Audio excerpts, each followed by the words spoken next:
ایک دفعہ کا ذکر ہے۔ سمندر کی گہرائی میں ایک جل پری جس کا نام ایریل تھا رہتی تھی۔ ایریل کو باہر کی دنیا دیکھنے کا بہت شوق تھا۔ وہ ایک دو مرتبہ چھپ کر باہر کی دنیا دیکھنے کے لیے آئی، جہاں پر اس کی دوستی ایک مرغی سے ہو گئی۔ ایک دن ایریل اپنے باپ سے چھپ کر سمندر سے باہر کی دنیا دیکھنے کے لیے گئی۔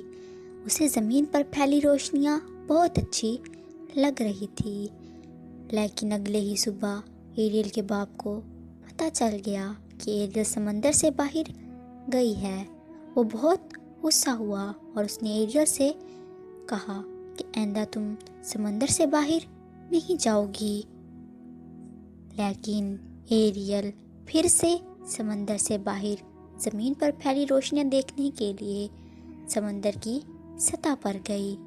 جیسے ہی وہ سمندر کی سطح پر آئی تو اس نے دیکھا ایک جہاز میں آگ لگی ہے اور اس کے اوپر سے ایک شخص نیچے گر رہا ہے۔ ایریل نے آگے بڑھ کر اس شخص کی جان بچائی، جو کہ ایک شہزادہ تھا۔ ایریل نے اس شہزادے کو زمین پر لٹا دیا اور واپس سمندر میں چلی گئی۔ شہزادہ ایریل کی شکل تو نہ دیکھ سکا، لیکن اسے اس کی آواز یاد رہی۔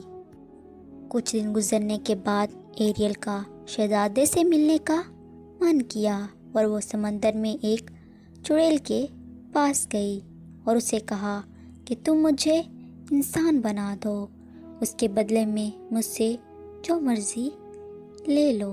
چڑیل نے جب یہ سنا تو کہا، ٹھیک ہے، میں تمہیں 3 دنوں کے لیے انسان بنا دیتی ہوں، اس کے بدلے میں مجھے تم اپنی خوبصورت آواز دو۔ اور ان 3 دنوں میں اگر شہزادے نے اپنی محبت کا اظہار نہیں کیا تو تیسرے دن سورج غروب ہونے پر تم دوبارہ سے جل پری بن جاؤ گی۔ ایریل نے اس کی بات مان لی اور اپنی خوبصورت آواز اس چڑیل کو دے دی اور ایریل بے ہوش ہو گئی۔ ایریل کو جب ہوش آیا تو اس نے دیکھا کہ وہ انسان بن چکی ہے اور اس کی ٹانگیں ہیں۔ ایریل سمندر سے باہر کی دنیا میں بہت خوش تھی اور اپنے دوستوں کے ساتھ مل کر رقص کر رہی تھی۔ وہاں سے وہی شہزادہ گزرا جس کی جان ایریل نے بچائی تھی۔ وہ ایریل کے پاس آیا اور اس نے ایریل سے بات کرنی چاہی، لیکن ایریل بول نہیں سکتی تھی کیونکہ اس کی آواز جادوگرنی نے چھین لی تھی۔ شہزادہ ایریل کو اپنے ساتھ اپنے محل لے گیا۔ شہزادے نے ایریل کو اپنے محل کے ساتھ ساتھ پوری ریاست کی سیر کروائی۔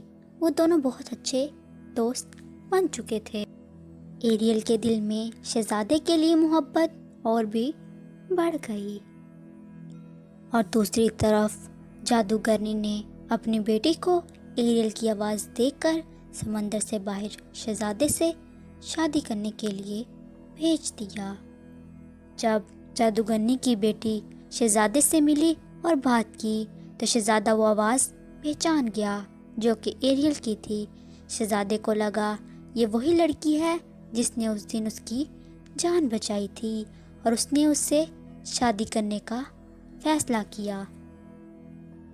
اور ادھر ایریل آواز نہ ہونے کی وجہ سے شہزادے کو یہ نہ بتا سکی کہ وہ وہی لڑکی ہے جس نے اس دن اس کی جان بچائی تھی۔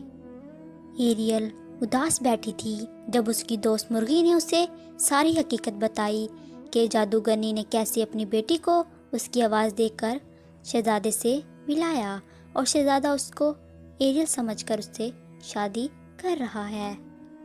ایریل کو سمندر سے باہر آئے تیسرا روز تھا اور شہزادے نے ابھی تک اس سے اپنی محبت کا اظہار نہیں کیا تھا۔ شہزادے کو جب پتہ چلا کہ ایریل ہی وہ لڑکی ہے جس نے اس کی جان بچائی تھی، وہ دوڑ کر ایریل کے پاس آیا۔ اتنے میں سورج غروب ہو گیا اور ایریل جل پری بن گئی اور جادوگرنی کے قبضے میں آ گئی۔ شہزادے نے جادوگرنی کا مقابلہ کیا اور اس کو مار ڈالا۔ شہزادے نے ایریل سے اپنی محبت کا اظہار کیا اور ایریل جل پری سے پھر انسان بن گئی، اور ایریل کے باپ نے ایریل کو شہزادے سے شادی کرنے کی اجازت دے دی۔ ایریل بہت خوش تھی اور اس نے شہزادے کے ساتھ مل کر نئی زندگی کا آغاز کیا۔